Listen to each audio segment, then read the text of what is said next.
ગુજરાતની રાજનીતિના સૌથી મોટા સમાચાર। ભૂપેન્દ્ર પટેલ સરકારના મંત્રીમંડળમાં જલ્દી ફેરફાર થશે। નવા 9 થી 10 ચહેરાઓ મંત્રીમંડળમાં સમાવાઈ શકે છે। 6 થી 7 વર્તમાન મંત્રીઓ પડતા મુકાઈ શકે છે। તો ઝી 24 કલાક પર જાણો કોની થશે મંત્રીમંડળમાંથી એક્ઝિટ। તો નાણામંત્રી કનુ દેસાઈની એક્ઝિટની શક્યતા, ભીખુસિંહ પરમારને નવા મંત્રીમંડળમાં સ્થાનની શક્યતા ઓછી સેવવામાં આવી રહી છે। તો બચ્ચુ ખાબડ, રાઘવજી પટેલનું પત્તું કપાઈ શકે છે। મુડુ બેરા, ભાનુબેનની એક્ઝિટની શક્યતાઓ વ્યક્ત કરવામાં આવી રહી છે। જ્યારે જયેશ રાદડિયા, સીજે ચાવડાને મંત્રી પદ મળી શકે છે। તો અલ્પેશ ઠાકોર, મહેશ કસવાલા મંત્રી બની શકે છે। જ્યારે જીતુ વાઘાણીની મંત્રીમંડળમાં રી એન્ટ્રી પણ થઈ શકે છે। વડોદરાના પૂર્વ મેયર કેયુર રોકડિયાને સ્થાન મળી શકે છે। તો જીતુ ચૌધરી, સંગીતા પાટીલ મંત્રી બની શકે છે। સૌરાષ્ટ્રમાંથી ઉદય કાનગડ, રીવાબા જાડેજાને મંત્રી પદ મળી શકે છે। તો મોટી અટકળો સેવવામાં આવી રહી છે। ઝી 24 કલાક પર ગુજરાતના રાજકારણને લઈ મહત્વના સમાચાર। ઝી 24 કલાક પર ગુજરાતની રાજનીતિના સૌથી મોટા સમાચાર। ભૂપેન્દ્ર પટેલ સરકારના મંત્રીમંડળમાં જલ્દીથી ફેરફાર થઈ શકે છે। વધુ વિગતો સાથે સંવાદદાતા હિતલ જોડાઈ ચૂક્યા છે। હિતલ, ઝી 24 કલાક પર ગુજરાતની રાજનીતિના સૌથી મોટા સમાચાર, જે રીતે અટકળો સેવવામાં આવી રહી છે, ઝી 24 કલાકે જે નામ વ્યક્ત કર્યા છે, શું જાણકારી?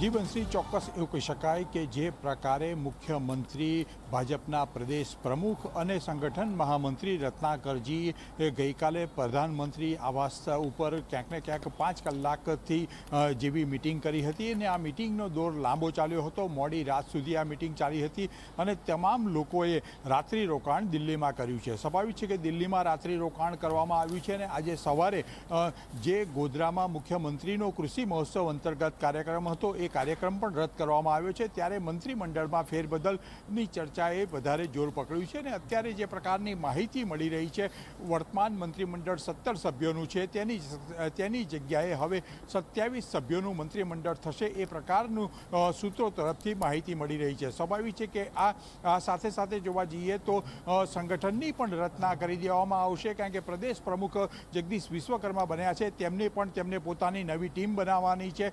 4 મહામંત્રી, ઉપાધ્યક્ષ સહિત મંત્રી અને કાર્યાલયથી માંડીને તમામ જગ્યાએ જે ટીમ છે એમાં ફેરબદલ કરવામાં આવશે, એ પ્રકારની માહિતી મળી રહી છે। ખાસ કરીને જે સૌની નજર છે મંત્રીમંડળમાં ફેરફારમાં, સ્વાભાવિક છે કે 17ની જગ્યાએ 27 મંત્રીઓનો સમાવેશ કરવામાં આવશે અને ક્યાંક ને ક્યાંક આ વખતે જે ફેરફાર છે, સૌથી મહત્વનો ફેરફાર, કારણ કે વર્તમાન મંત્રીમંડળમાં એક મહિલા, એકમાત્ર ભાનુબેનનો સમાવેશ કરાયો છે। હવે નવા મંત્રીમંડળમાં ફેરબદલમાં 2 મહિલાઓનો સમાવેશ કરવામાં આવે તેવી પ્રબળ શક્યતાઓ જોવામાં આવી રહી છે અને ભાનુબેનને પડતા મૂકી શકે છે। એટલે ખાસ કરીને જોવા જઈએ તો 3 કેબિનેટ મંત્રીઓ પડતા મુકાશે અને 3 થી 4 રાજ્ય કક્ષાના મંત્રીઓ પણ પડતા મુકાઈ શકે છે। આ પ્રકારનો સિનારીઓ અત્યારે સીધી રીતે સામે આવી રહ્યો છે। ખાસ કરીને જોવા જઈએ તો જે પ્રકારે મુખ્યમંત્રી અને જગદીશ વિશ્વકર્મા બંને અમદાવાદથી આવે છે, ત્યારે નવા મંત્રીમંડળમાં સૌરાષ્ટ્રને ખાસ પ્રાધાન્ય આપવામાં આવે, લેવા પટેલને પણ પ્રાધાન્ય આપવામાં આવે, એ પ્રકારની જાણકારી મળી રહી છે।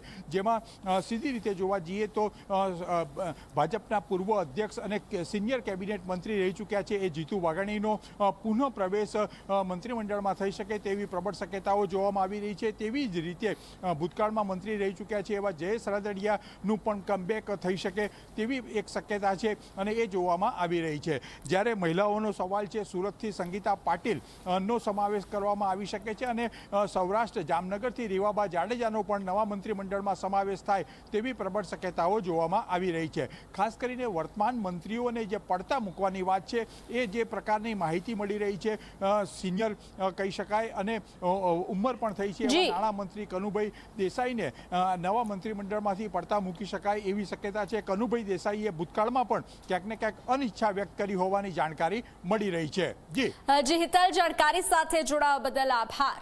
તો જે રીતે અનેક નામોની ચર્ચા થઈ રહી છે, મુડુ બેરા, ભાનુબેનની એક્ઝિટની શક્યતાઓ વ્યક્ત કરવામાં આવી રહી છે।